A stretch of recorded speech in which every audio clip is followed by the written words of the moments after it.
जय Shri Krishna my YouTube family, welcome to my channel. मैं महाकाल की दीवानी आप सभी को भी महाकाल का दीवाना बनाने आई और आज मैं आप सभी के लिए लाई हूँ 8 पौराणिक बच्चों की कहानियाँ जिन्होंने बचपन में ही कर दिए थे महान कार्य।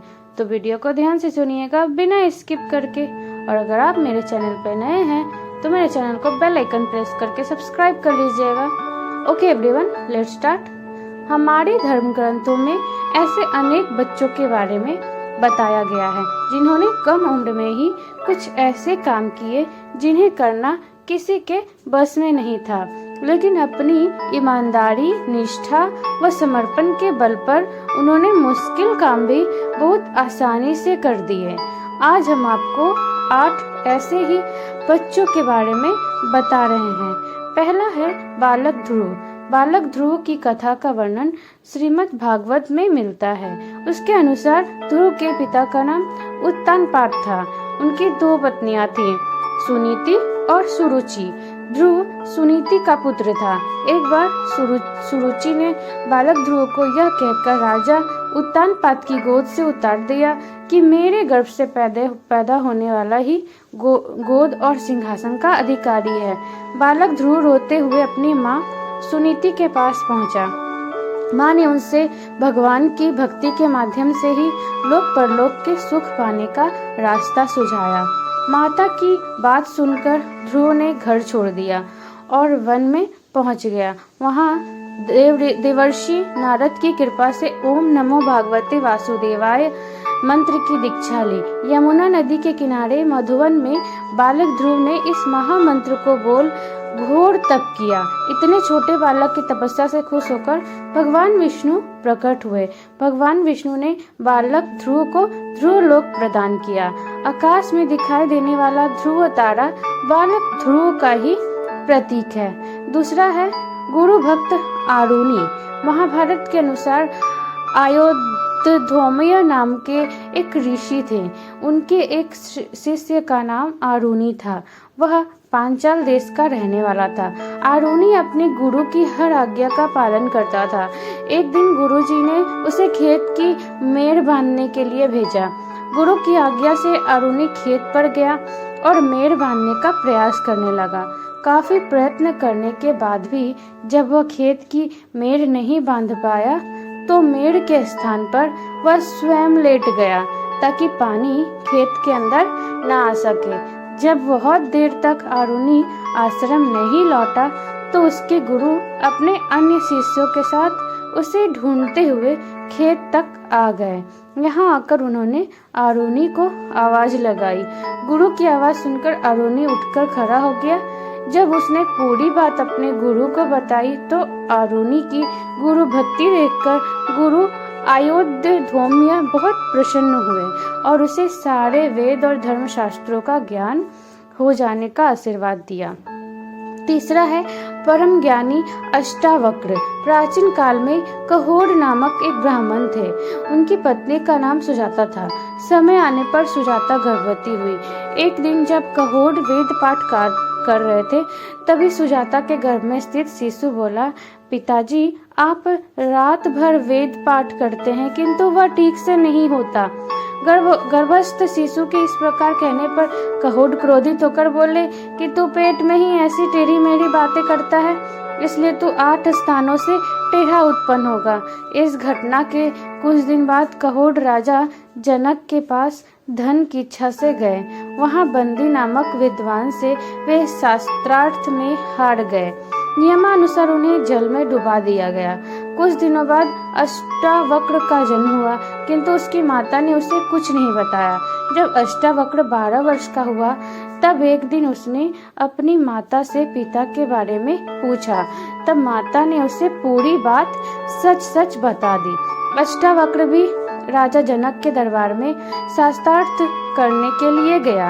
यहाँ अष्टावक्र और बंदी के बीच शास्त्रार्थ हुआ जिसमें अष्टावक्र ने उसे पराजित कर दिया। अष्टावक्र ने राजा से कहा कि बंदी को भी नियमानुसार जल में डुबा देना चाहिए।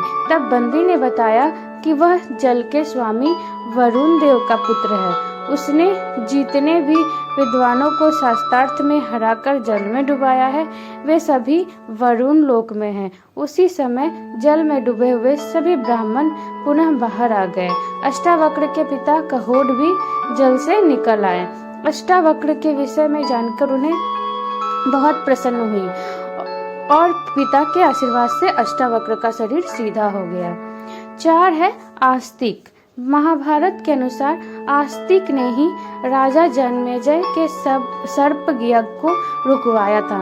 आस्तिक के पिता जरुत्कारू ऋषि थे और उनकी माता का नाम भी जरुत्कारू था।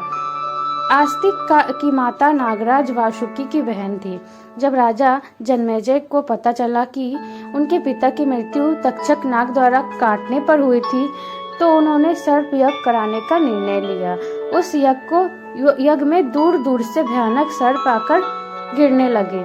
जब यह बात नागराज वासुकी को पता चली तो उन्होंने आस्तिक से इस यज्ञ को रोकने के लिए निवेदन किया। आस्तिक यज्ञ स्थल पर जाकर ज्ञान की बातें करने लगे, जिसे सुनकर राजा जन्मेजय बहुत प्रसन्न हुए। जन्मेजय ने आस्तिक को वरदान मांगने के लिए कहा। तब आस्तिक ने राजा से सर्प यज्ञ बंद करने के लिए निवेदन किया।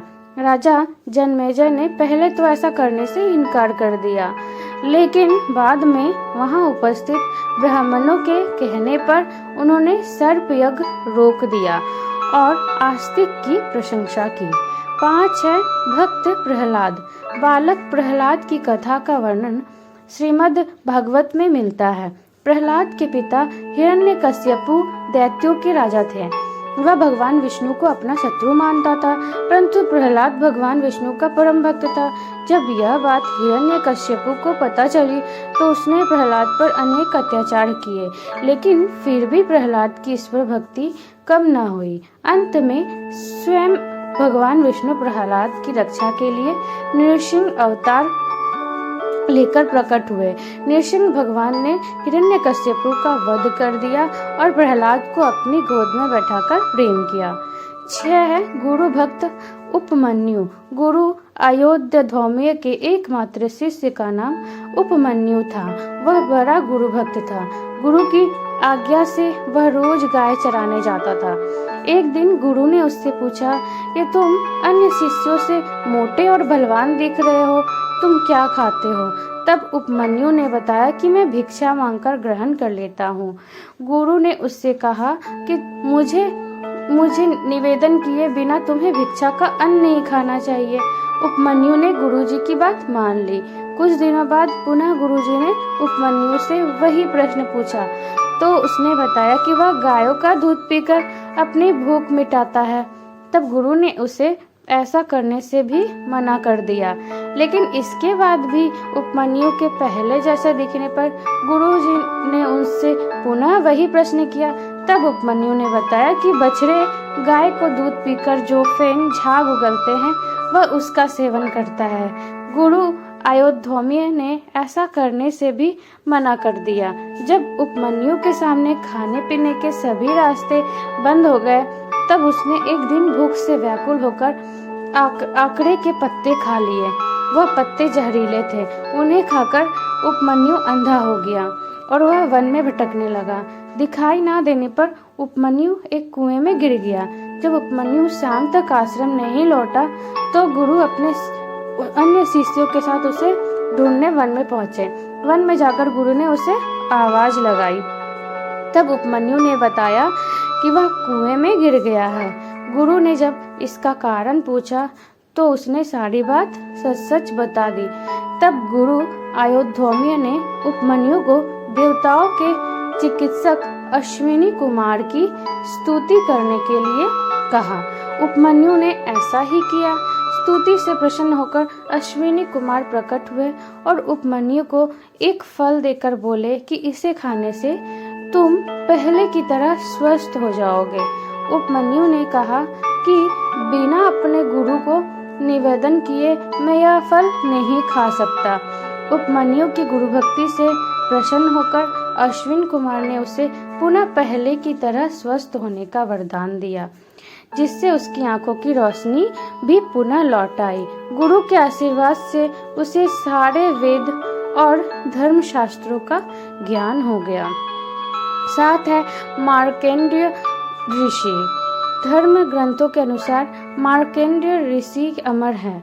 8 अमर लोगों में मार्कंडेय ऋषि का भी नाम आता है। इनके पिता मर्कंडू ऋषि थे। जब मर्कंडू ऋषि को कोई संतान नहीं हुई तो उन्होंने अपनी पत्नी के साथ भगवान शिव की आराधना की। उनकी तपस्या से प्रकट हुए भगवान शिव ने उनसे पूछा कि वे गुणहीन दीर्घायु पुत्र चाहते हैं या गुणवान 16 साल का अल्पायु पुत्र। तब मर्कंडू ऋषि ने कहा कि उन्हें अल्पायु लेकिन गुणी पुत्र चाहिए। भगवान शिव ने उन्हें यह वरदान दे दिया। जब मार्कंडेय ऋषि 16 वर्ष के होने वाले थे तब उन्हें यह बात अपनी माता द्वारा पता चली। अपनी मृत्यु के बारे में जानकर वे विचलित नहीं हुए और शिव भक्ति में लीन हो गए। इस दौरान सप्त ऋषियों की सहायता से ब्रह्मदेव से उनको महामृत्युंजय मंत्र की दीक्षा मिली। इस मंत्र का प्रभाव यह हुआ कि जब यमराज तय समय पर उनके प्राण हरने आए तो शिव भक्ति में लीन मार्कंडेय ऋषि को बचाने के लिए स्वयं भगवान शिव प्रकट हो गए और उन्होंने यमराज के वार को बेअसर कर दिया। बालक मार्कंडेय की भक्ति देखकर भगवान शिव ने उन्हें अमर होने का वरदान दिया। 8 है गुरुभक्त एकलव्य। एकलव्य की कथा का वर्णन महाभारत में मिलता है। उसके अनुसार एकलव्य निषाद राज हिरण्यधनु का पुत्र था। वह गुरु द्रोणाचार्य के पास धनुर्विद्या सीखने गया था, लेकिन राजवंश का न होने के कारण द्रोणाचार्य ने उसे धनुर्विद्या सिखाने से मना कर दिया। तब एकलव्य ने द्रोणाचार्य की एक प्रतिमा बनाई और उसे ही गुरु मानकर धनुर्विद्या का अभ्यास करने लगा। एक बार गुरु द्रोणाचार्य के साथ सभी राजकुमार शिकार के लिए वन में गए। उस वन में एकलव्य अभ्यास कर रहा था। अभ्यास के दौरान कुत्ते के भौंकने पर एकलव्य ने अपने बाणों से कुत्ते का मुंह बंद कर दिया। जब द्रोणाचार्य व राजकुमारों ने कुत्ते को इस हाल में देखा तो वे उस धनुर्धर को ढूंढने लगे जिसने इतनी कुशलता से बाण चलाए थे। एकलव्य को ढूंढने पर द्रोणाचार्य ने उससे उसके गुरु के बारे में पूछा। एकलव्य ने बताया कि उसने प्रतिमा के रूप में ही द्रोणाचार्य को अपना गुरु माना है। तब गुरु द्रोणाचार्य ने गुरु दक्षिणा के रूप में एकलव्य से दाहिने हाथ का अंगूठा मांग लिया। एकलव्य ने बिना कुछ सोचे अपने अंगूठा द्रोणाचार्य को दे दिया। ओके एवरीवन, खुश रहिए, मस्त रहिए और अपनी अपनी लाइफ में व्यस्त रहिए और मेरे चैनल को सब्सक्राइब